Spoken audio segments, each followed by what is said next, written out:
I need a hero. Yep. I'm never ready. I'm never No, ready. you're not. You're Ever. not. Good thing I don't know any more lyrics to that. Sarah, I'm never ready. I'm never. I don't think I know the lyrics either. I know that line. Oh my God. So the reason I said that to open up the Holistic Life podcast, and you guys have already heard if you're listening to the podcast that we have an amazing guest on today. You've already heard her voice. And before we get to her and anybody on YouTube, yeah, that's just what happens. Now you get to see it in person. And the reason I said you need a hero is because I feel like the Holistic Life podcast is a hero podcast.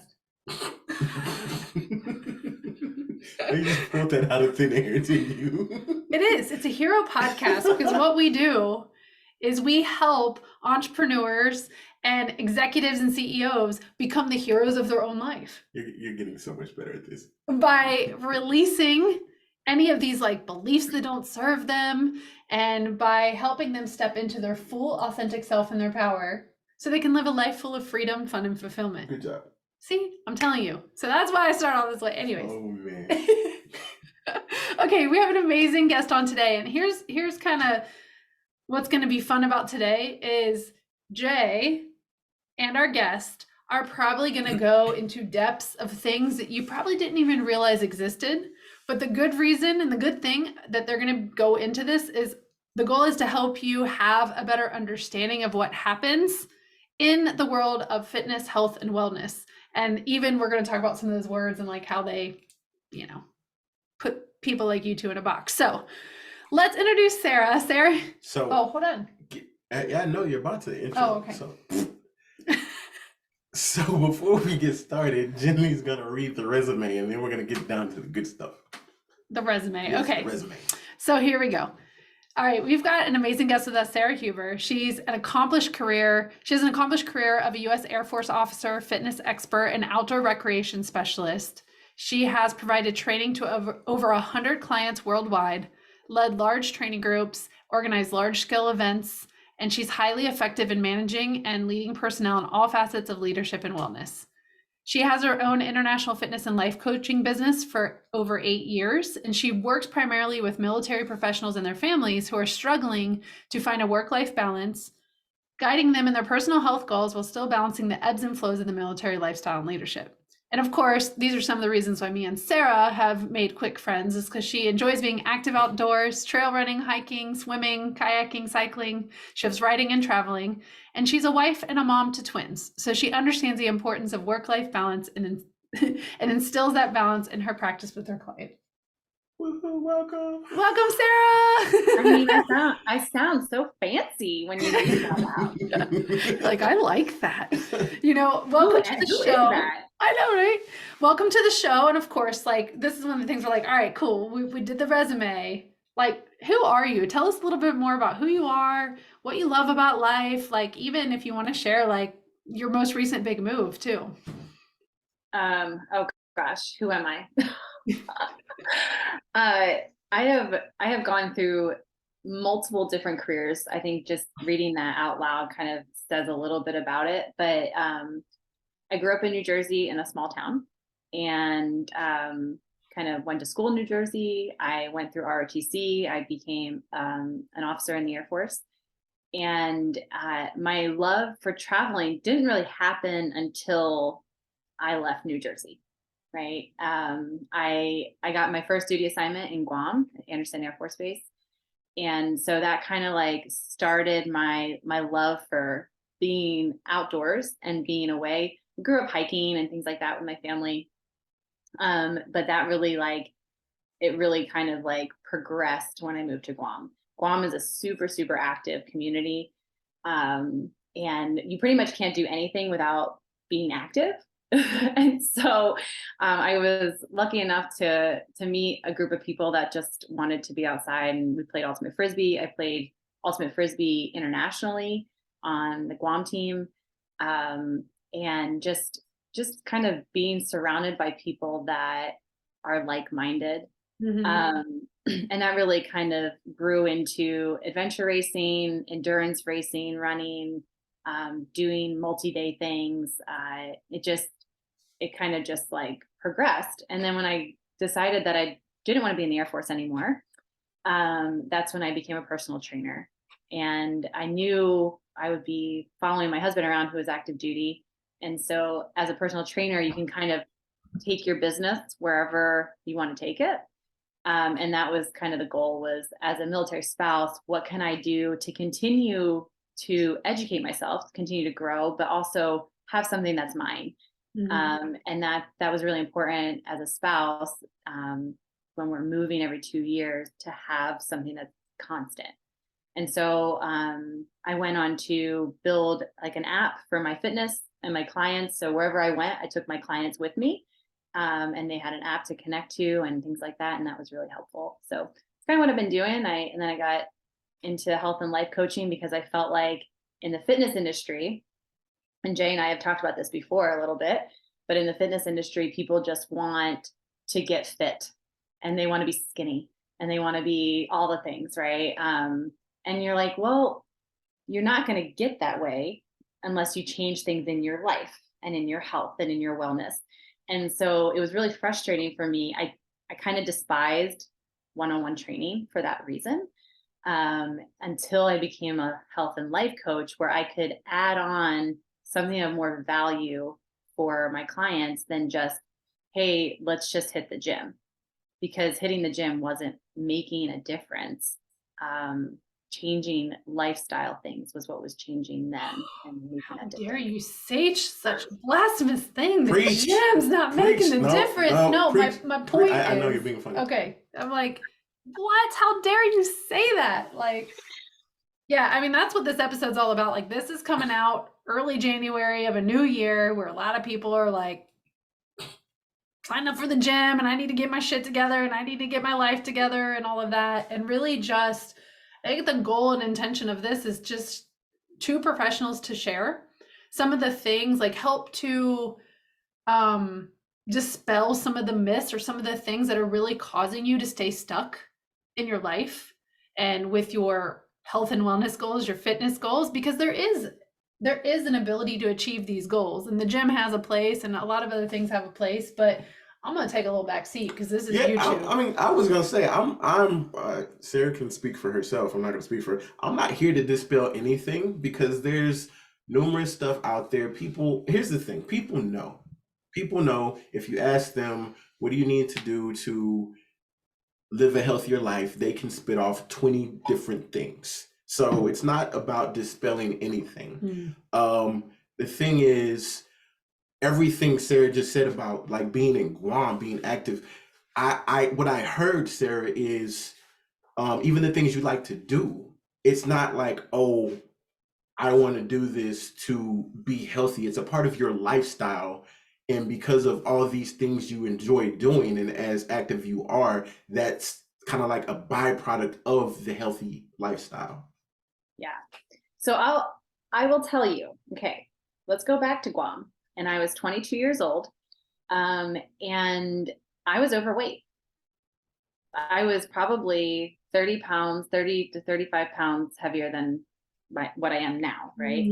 And I was still doing all the things. I was doing 5Ks every weekend. I was playing ultimate frisbee. I was running. I was going on trail, like long runs. But my body wasn't changing. And it's because outside of those activities, I was unhealthy. Bottom line. And I just had this conversation with my sister the other day, like, and how our weight, like her and I, our weights have always been distributed differently and all these things. And I was unhealthy. Like, I drank excessively. I did not eat well. I would eat at 10 o'clock, 11 o'clock at night after a binge. I was very, very unhealthy, but I was 22 years old. So I would get up and I would like do the things and do the workouts and all those things, but my body, like I didn't feel good. Right. It took until I was in my mid to late 20s to recognize that.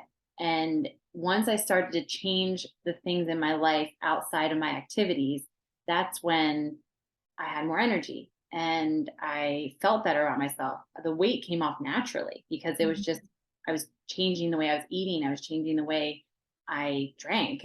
I mean, it was bad to a point where I was drinking a lot that it was really unhealthy. And so, yeah, there's something to be said about learning that a little bit too. And understanding that, you can't have this lifestyle and also look really good, right?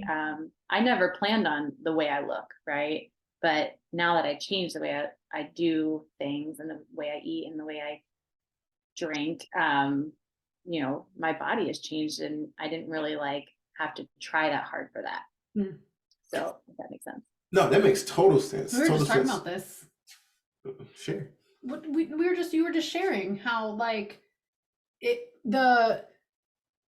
the weight that we carry, how when you moved to after we got back from Jamaica from our honeymoon, was this what you're getting ready to tell? No.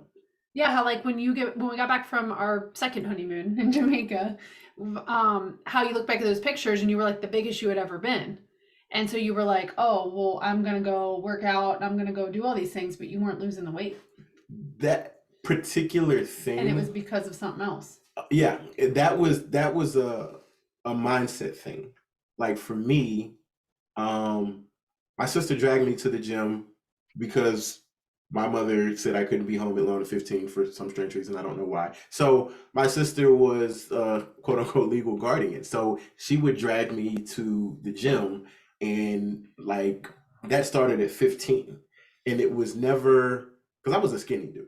So it was never, I never had an issue with weight, being overweight, being obese or whatever. My thing was self-confidence, being self-conscious, things of that nature. So for me, it was never, oh, let me do this because of. So being overweight, looking back at these pictures, it never being, that was something brand new for me, right?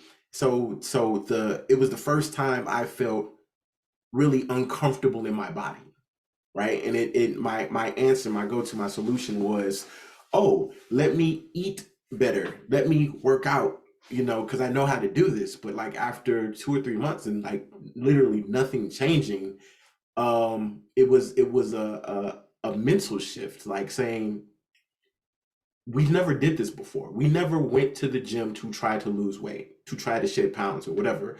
Going to the gym for me was becoming stronger, pushing through mental limitations, and once I got back to that, it was like a switch. It was like, I didn't think about it. The weight started coming off. And it's interesting with the mind body connection there. Yeah. So for you being a trainer, because, we've talked about it, the books say this, and you should treat clients like this. What happened for you when it was okay, personal training and the life coach came? Where did it make sense for you, and where did you see I could blend these two, I could marry these two and get my clients the results they're really looking for, instead of being hey, work out with me for 12 weeks and come to the gym and yeah, I'll have you looking good, but you'll still have a shitty life? For me, it was changing my career. I wasn't fully happy as an Air Force officer. It wasn't something that spoke to me. I got up, I did my job, I did the work, I worked hard, but at the end of the day, I never felt fulfilled. When I started to teach ROTC at Mississippi State University, I was training cadets and to be future officers. And it was one of the most fulfilling jobs I've ever had, even to this day, because every day I got to teach someone and I got to watch them grow in a way that spoke to them, and train them, physically train them, but also emotionally train them and put them in the right mindset to get to what their goals were, whether it would be an Air Force officer, an engineer, or whatever that goal was, a pilot. guiding them in a way that at the end of their tenure and when they commissioned, they actually got that job. It was like, it was the most fulfilling thing I'd ever done. And so that was when I left the Air Force, Mm. because I knew at that point that was the best shape I had been in. Mm. That was the best I had felt. That was the happiest I had been in my life. And I knew that I wanted to continue down that path, because coaching and teaching and training, like putting all those together was like magic. It was like magic. And so, yeah, that was the turning point for me, was watching cadets go from can't even run a half a mile.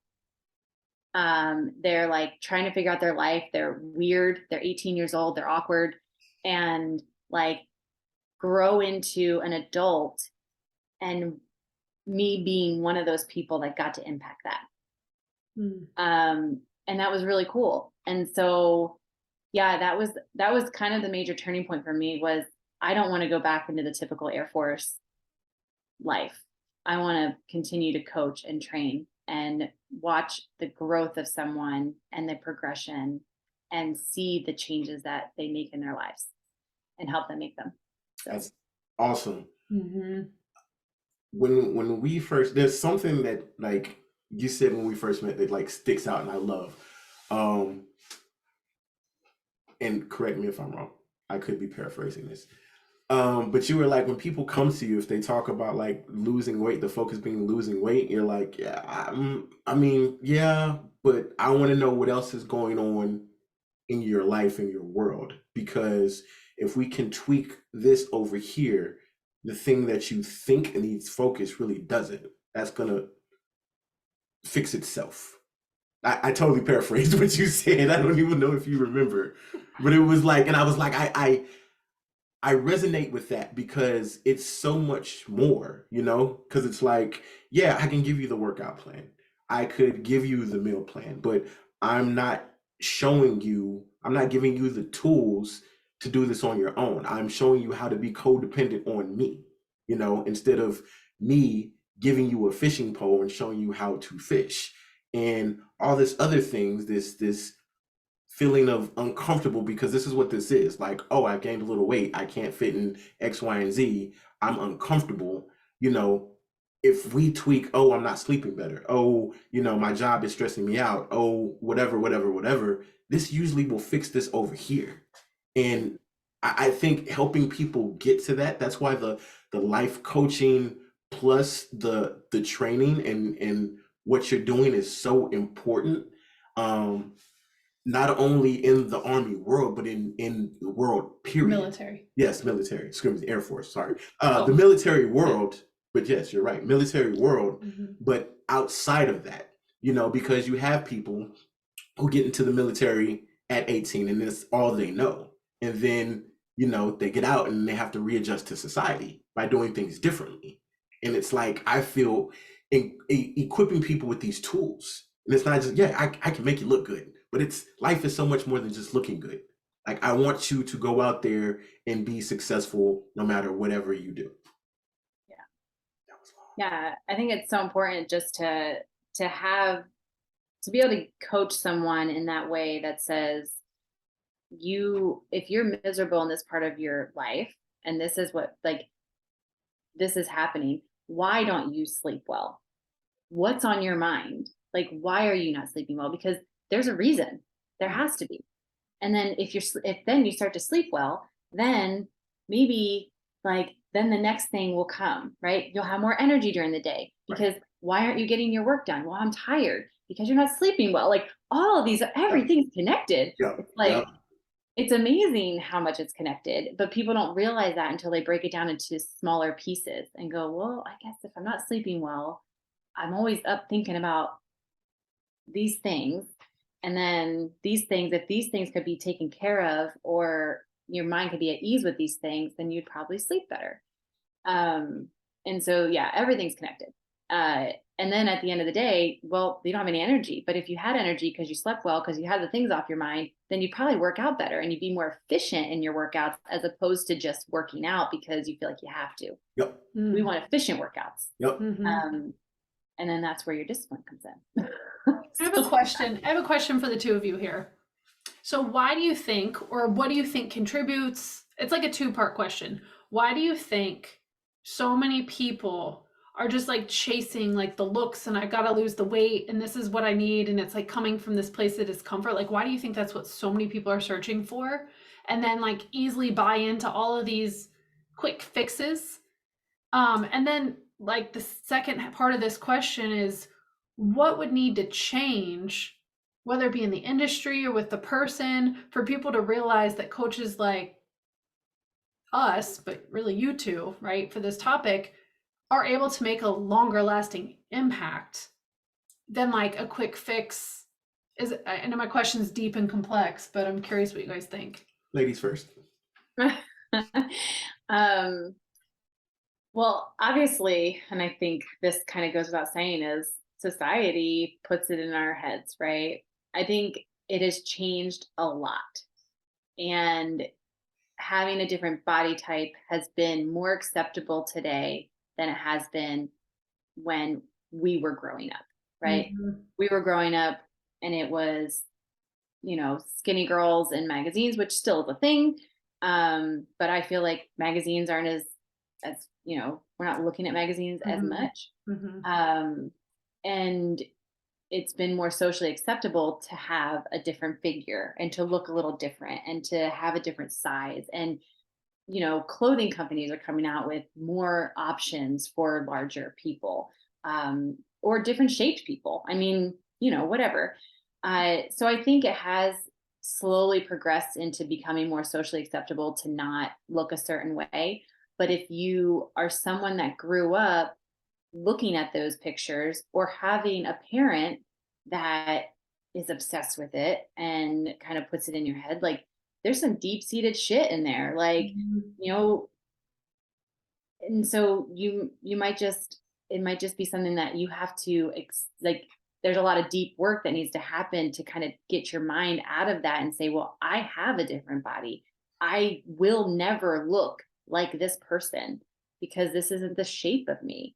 um but having to accept that and being okay with it is where the coaching comes in. And and being positive about what you look like is where the coaching comes in. Does that make sense? Did I answer that? Oh, total sense. Total sense. I agree. I agree with a lot of that. I agree a lot of. I feel the conditioning and programming of society, not only with looks but success and lifestyle. Like, if you're not driving this type of car, if you're not living in this type of high house by age, whatever, you know what I'm saying, something is wrong. So, one of the things that has to change is normalizing some of these other things. It's okay to be different. It's okay to look this way. It's okay to feel this way. And the education needs to grow. I feel a lot of the education is outdated.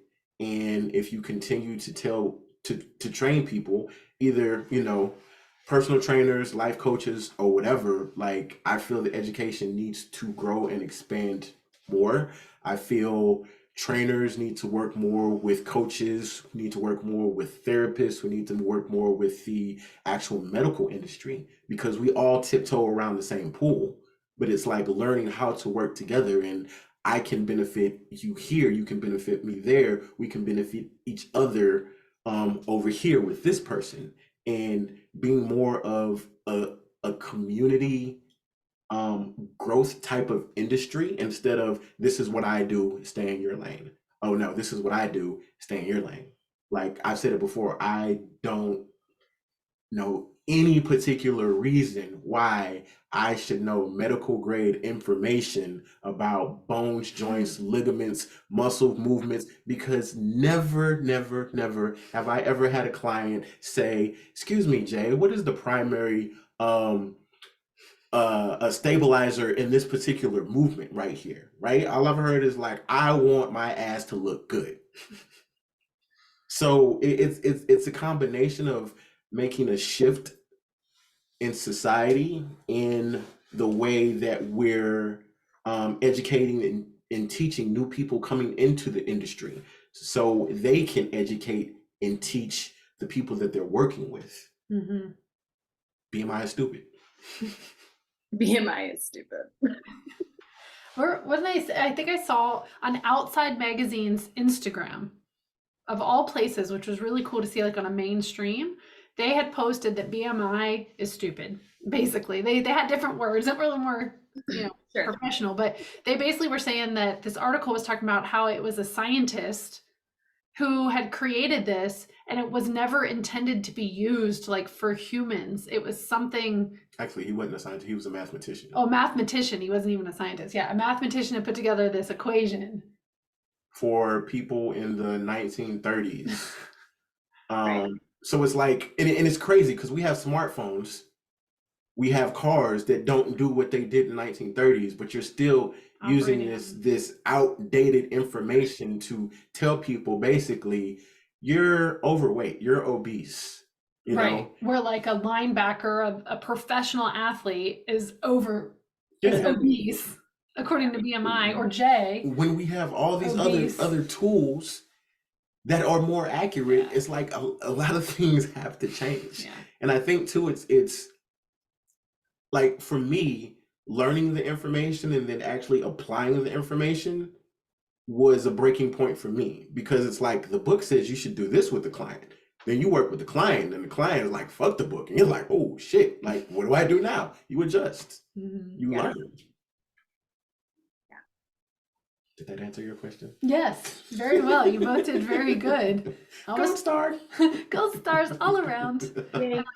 What other questions do I have? Okay, so what, like someone who's listening, or watching, because we're on YouTube as well, someone who's hearing this information and consuming this information, and they want to make a change, like what would each of you suggest that they do? Like, so they're like, all they've ever said is, I want to lose weight, I'm going to lose 10 pounds. Like this is like the cycle they've been on, the yo-yo cycle. So is there like a step they could take to move in the direction that will get them more lasting results? Ask themselves why. Like, why do you want to lose weight? Why do you want these results? What is the reason behind it? Because if you don't have your why, and this goes for anything in life, right? We talk about the why. Like, why do you want to start this business? Why do you want to go in this route? Why do you want to move to this location? But like, why do you want to lose weight? Is it because you're uncomfortable? Mhm. Is it because your self-confidence? Do you want to build your self-confidence? Is it for someone you love? Is it for your actual health? Like, why do you want to? Because you have to have a reason in order to be successful. And in that why is generally where it comes down to the whole life coaching part of it, right? Because it's not because, oh, okay, yeah, they want to lose weight. Okay, why? Well, maybe because their sex life sucks. And their sex life sucks because their confidence sucks, or their husband or wife doesn't find them attractive anymore. And they want to build that relationship again. And they know that this will help, or they think this will help, or whatever it is. Like, there's so many reasons. So I think the first question anyone should ask themselves is why.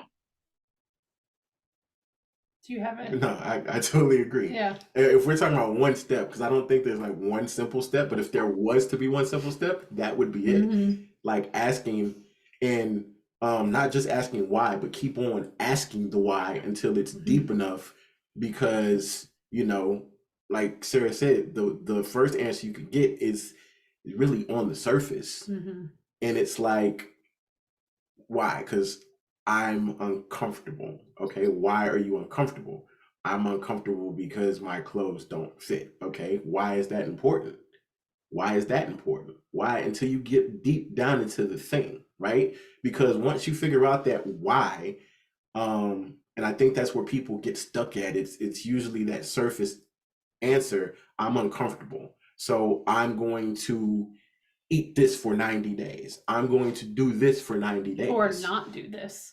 So much as a restriction. Yeah. Yeah. And whatever it is, but what happens after the 90 days? I no longer feel uncomfortable, so I can go back to doing what I was doing. And that's the thing.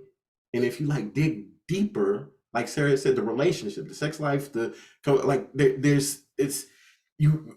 you really can't be like, what is the one simple thing? Because it's not one thing. Of course, Because everything's nuanced and there's layered. so Yeah. many things. But this is a good start, right? Yeah, Why yes, is it important exactly. to you?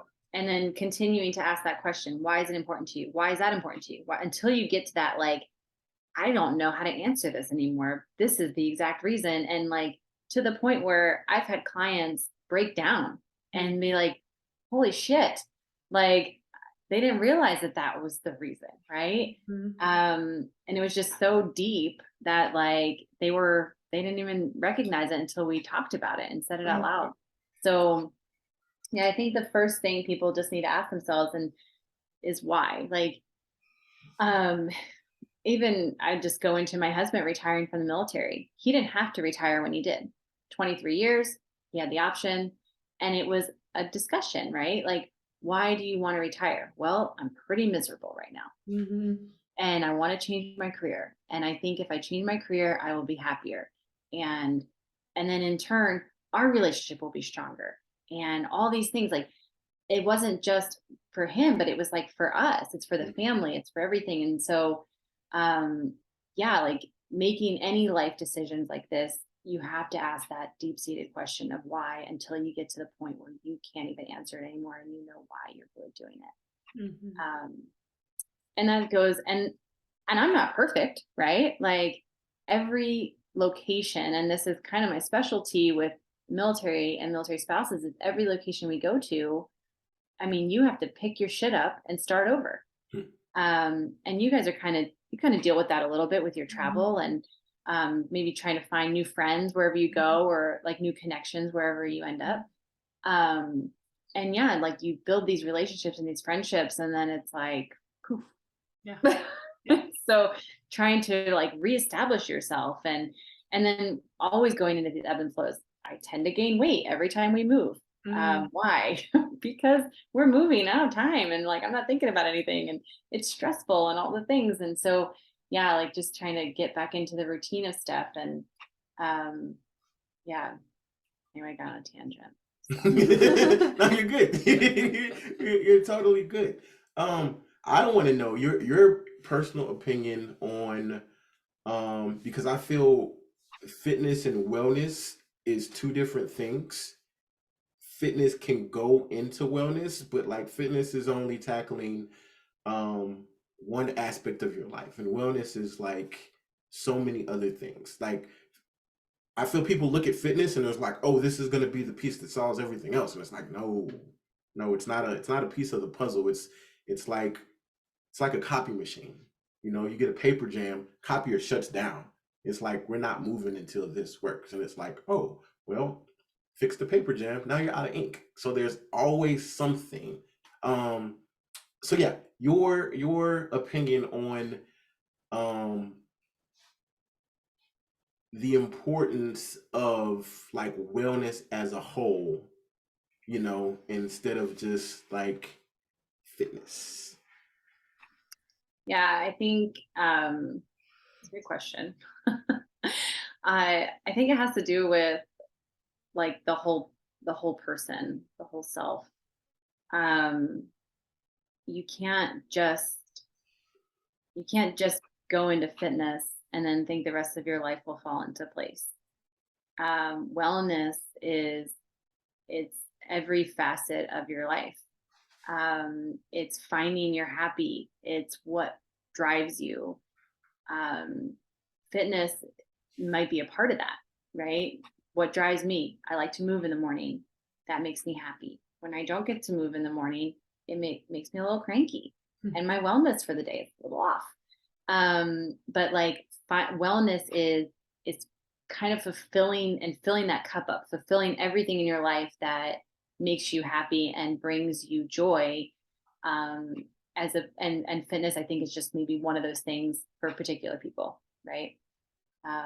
But yeah, wellness is definitely it's a whole person, it's a whole thing that what brings me joy may not bring you joy. Right. And what fulfills my cup and overflows it probably won't do the same for you. And so it's very specific to each individual person. Well, yeah, because you like to run and, Jay Yeah. definitely doesn't. I'm like, so you're exactly right about Yeah. that. And I suck at volleyball, so it doesn't bring me joy because I like to be successful in things that I do. And so if I suck at something, I'm like, I'm not doing this again. So yeah, exactly. Totally. No, that's super. And if you're listening, if you're watching, I want you guys to hear what she just said. You basically have to find the things that will bring you joy. If doing a 90-day boot camp where you're dying does not bring you joy, find something that does. Because if you do, the more likely you'll stick with it. And it's going to be less of, oh, I'm overweight, I'm uncomfortable, to like, holy shit, I really like cycling 20 miles a day. That makes me feel good because it kicks in the happy drugs, like you said. And it's like, I need to find more of the things that make me happy. So find the things that make you happy. Mm-hmm. Yeah. And I think that goes into like business and everything else, right? Like, it's just a matter of finding that thing that brings you joy. Mm-hmm. I have people and clients that come to me and they are like, I want to run. Cool, let's do it, right? But then it's like, well, why? Right? It's the big question, why? And most of the time it's, well, I want to lose weight. Okay. Well, do you enjoy running? No, I hate running. And you're like, well, I don't understand. Like, let's find movement that you love. And usually, I don't say usually, but like, just for example, a client, like her thing was dancing. Mm. And it was like, I have 2 left feet. Like, I can't dance for shit, but let's do this, right? Like, let's get you into some dance classes. Let's like get you into Zumba. Let's get you into something that's like going to bring you joy.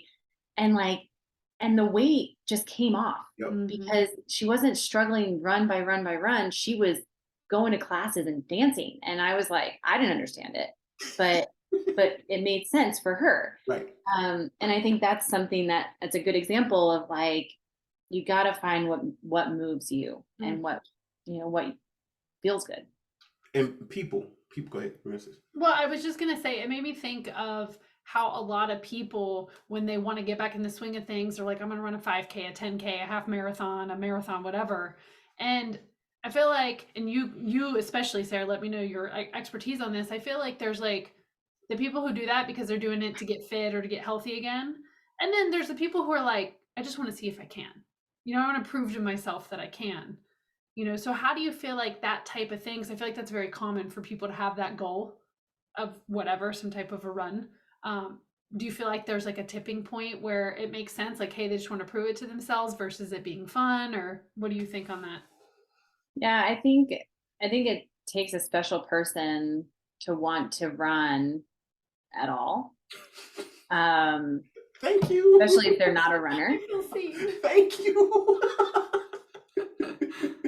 I mean, it is a full body, and there's a lot of pressure on your body. There's a lot of, it's not for everyone. Mm-hmm. If they want to prove it to themselves, usually what I ask them is, well, what are you trying to prove? Are you trying to prove that you can do a 5K? Are you trying to prove that you can be out there, you can do something in 30 minutes? Are you trying to prove, like, what exactly are we trying to prove here?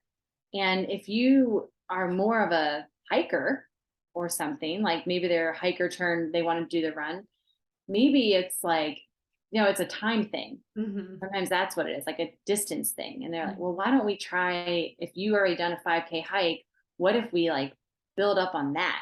Because you enjoy that instead of, so trying to change the goal a little bit. Like, what's the purpose behind you having to prove something? And then can we shift that to something you would enjoy and also still make it a challenge? I love that. And so making something they enjoy a challenge as opposed to adding something onto their life they don't enjoy and challenge, right? Like, that doesn't make sense to me. Yeah. So, yeah. Hold on. But, that reminds me there of a story of like, when I was like out of college, super fit, I wanted to do a half marathon because I was just curious if I could. Like, I was in really good shape. And it was interesting because one of my other friends did it and we had different paces and whatnot. And she finished it, but she ended up fracturing her foot because she didn't have like a base of running and training and athletic, like a whole athletic life to go into running a half marathon. And even me being extremely fit at the time, I was not running fit. Like I was sore for weeks because I didn't train because I was like, I'm good. I don't need to train for this.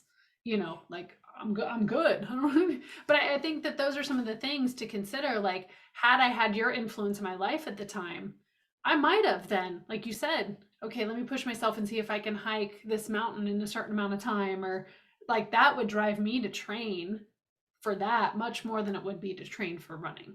And Right. the only reason I run is because I want to run faster catching fly balls for softball, or I want to have, you know, the ability to run around without it like hurting my glutes or something. Like I want to be able to like do those muscles because it's related to a sport versus running to run. But I think there's a curiosity because I'm like, I'm curious, what's this runner's high that people talk about?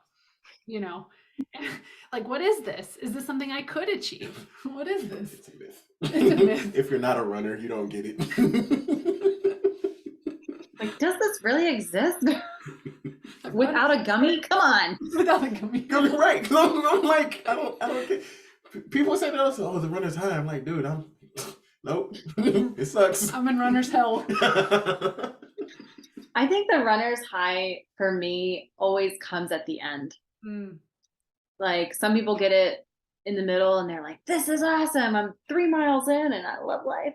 yeah. And while I'm enjoying myself, the runner's high for me is always the finish, right? I finished, I feel good. I'm ready for the next thing. Let's do this, right? Like I did it. And that's, I think, for a lot of people is that runner's high at the end when you're like about to cross the finish line, or you just did your longest training run, or you know, something like that, where it's like exhilarating, right? You accomplished something that you know, you hadn't done yet, or you weren't sure you could do, or whatever it was. And I think that comes with anything, right? Like any sport, you win a game, you're on a high, like you're like, this is exciting, we actually are good, we're good at what we do.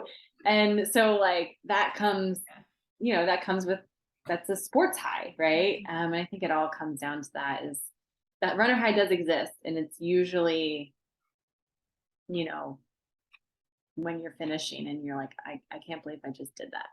That's awesome. Yeah.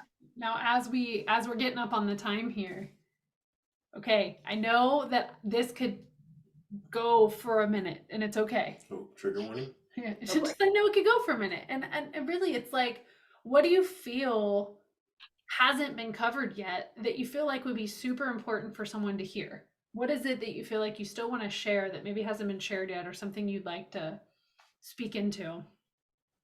Maybe ladies first again. Yeah, I'm a gentleman. Gee, thanks. I know him so well. Gosh. So if I you need some think- time, I can go.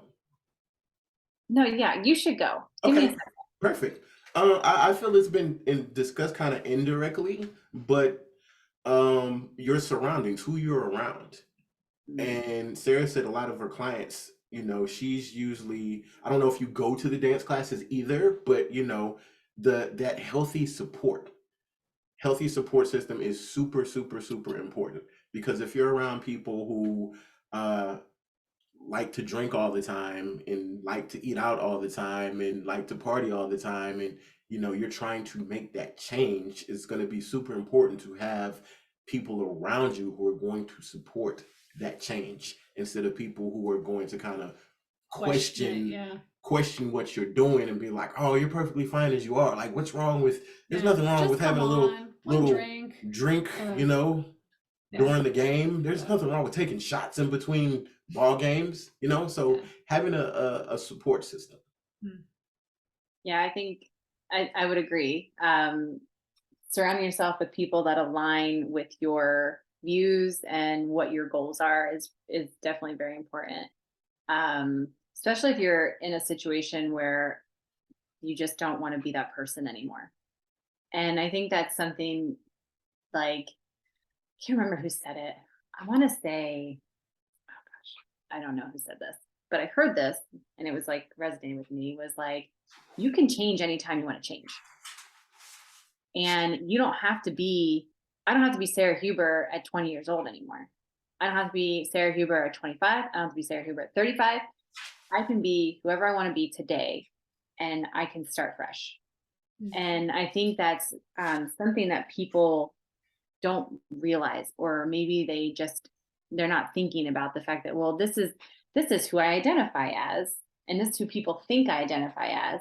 And it's like, well, you don't have to be that person anymore. Right. It's your life. Be who you want to be. If you don't want to do that anymore, like, just don't do it. Or just eliminate yourself from the situation and move on and change. You don't have to be stuck in this place. And tomorrow I could be someone totally different, and that's okay. So. Another mic drop Yeah, moment. yeah, agreed. Yeah. No, I mean, I think that as we know with anything else, like this topic of wellness, well-being, changing your life, identity shifting, like you were just saying, stepping into a new possibility for yourself and changing, transforming your life, of course, is nuanced, right? There are so many like grays and different people and black and white and gray and I don't know, there's everything in between. Right. And I know, like, for us, we're always talking about on this podcast, like, here is like what we're talking about. We want to share principles, right? Like, here are the principles that will help you to shift, but like, ultimately, it's your journey. It's your journey to shift. So I think you've shared a lot of really powerful stuff, Sarah.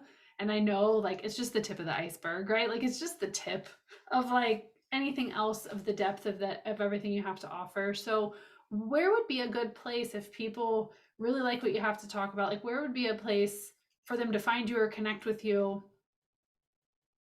Well, I'm pretty active on Instagram. So you can find me at sarah.huber.coaching on Instagram. My Facebook page, Sarah Huber Coaching, is a good place to also connect with me. Send me an email, send me a message. I mean, I think my phone number's on my Instagram. I don't even care. Text me. I like text. It's not random, weird ones. Send me weird. Don't send me pics. But yeah, like anything like that, Instagram or Facebook, and then I'm on LinkedIn as well. So if anyone is on LinkedIn, feel free to look me up and send me a message on there as well. Okay, and I mean, can we just please share that you have like a new TikTok? You're on the talk? Did you see my TikTok? No, I saw you share a piece of it. You're TikToking now? Just wait. I feel so old because I don't know how to TikTok. But I did create a TikTok for my toddlers, and it's called Toddlers in Slow-Mo. Oh my gosh. And it's only toddlers moving in slow motion, and it's hilarious. And so it brings me very much joy to share my twins doing things in slow motion. So yeah. Oh, I saw one of them and I was like, oh, that's so funny. That's awesome. We were scrolling. I like to put like kind of like funky music to the backgrounds, because that's usually what makes it even better. Yeah, of course. Yeah. That's so funny. Here's a couples hack. Share your feed with your spouse.